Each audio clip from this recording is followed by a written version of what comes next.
السلام عليكم، ازيكم عاملين ايه؟ يا رب تكونوا بخير.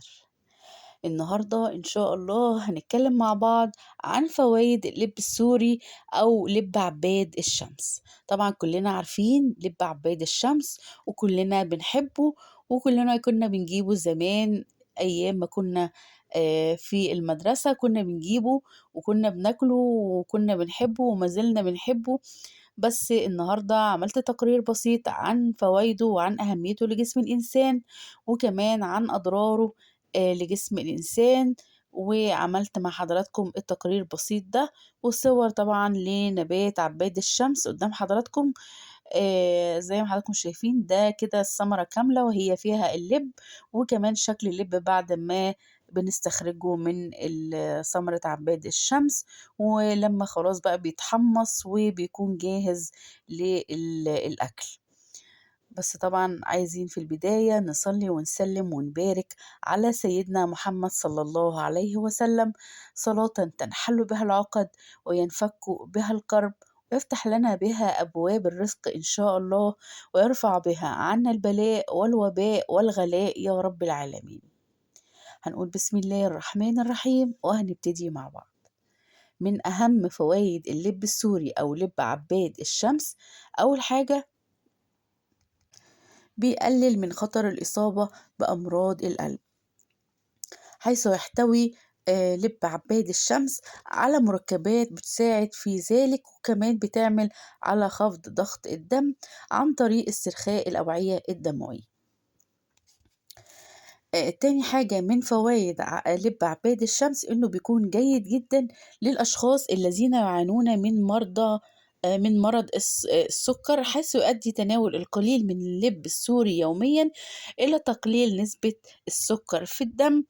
وعند إجراء تحاليل في غضون 6 أشهر بيبان إن فعلا نسبة السكر في الدم بتكون منخفضة إلى حوالي 10%.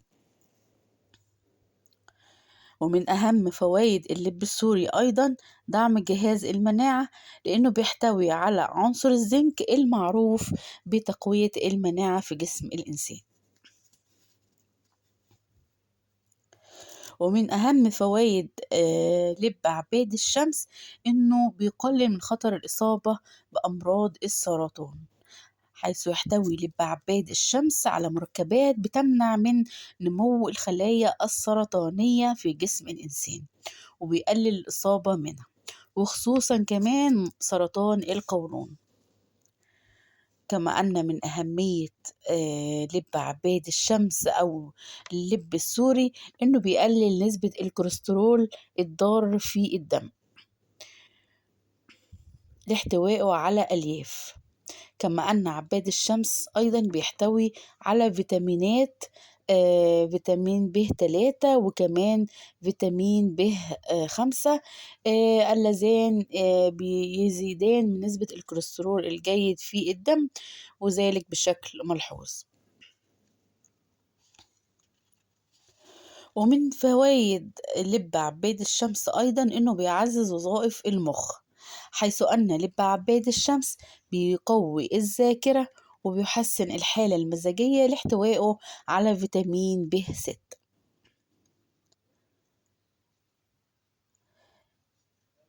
ومن أهم فوائد عباد الشمس أو لب عباد الشمس إنه بيكون جيد جدا للبشرة لاحتوائه على مضادات للبكتيريا وكمان الفطريات اللي بتمنع من العدوى، وكمان الحفاظ على بشرة نظيفة وخالية من حب الشباب.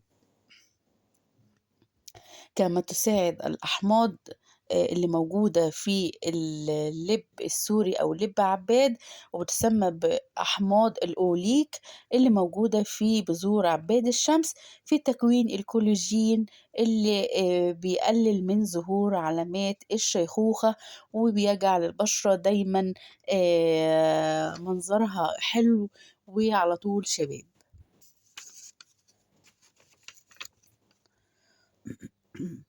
وزي ما لب عباد الشمس ليه فوائد كتيرة لجسم الإنسان ومهم لجسم الإنسان، إلا أن ليها أضرار أيضا لجسم الإنسان ولازم نخلّي بالنا منّه. طبعًا الأضرار بتكون عند الإفراط في استخدامه، يعني في ناس بتحب اللِّب السوري أو اللِّب العبّاد بطريقة إن هي بتاكله كل يوم بكميات كبيرة، وده غلط طبعًا جدًا، جدًا، لإنه بيسبب لأضرار صحية وطبعًا إحنا في غنى عنها. ومن أهم أضرار لِب عباد الشمس أو اللِّب السوري، أول حاجة طبعًا زيادة الوزن، وذلك للناس اللي زي ما قُلت لحضراتكم بيتناولوه بكميات كبيرة، طبعًا بيعمل على زيادة الوزن، احتوائه على نسبة كبيرة من الدهون المشبعة، وكمان الناس اللي بيعانوا من ارتفاع ضغط الدم لو تناولوا برضه لِب عباد الشمس بكميات كبيرة، وخصوصًا لمّا يكون مملح، ذلك بيؤدي إلى ارتفاع ضغط الدم. وأيضًا الإفراط في تناول لِب عباد الشمس وخصوصًا عند الأطفال بيزيد من خطر الإصابة بالديدان. وأيضًا عند الإفراط في تناول لِب عباد الشمس أو اللِب السوري لدى الأطفال بيعرّضهم للنزلات المعوية.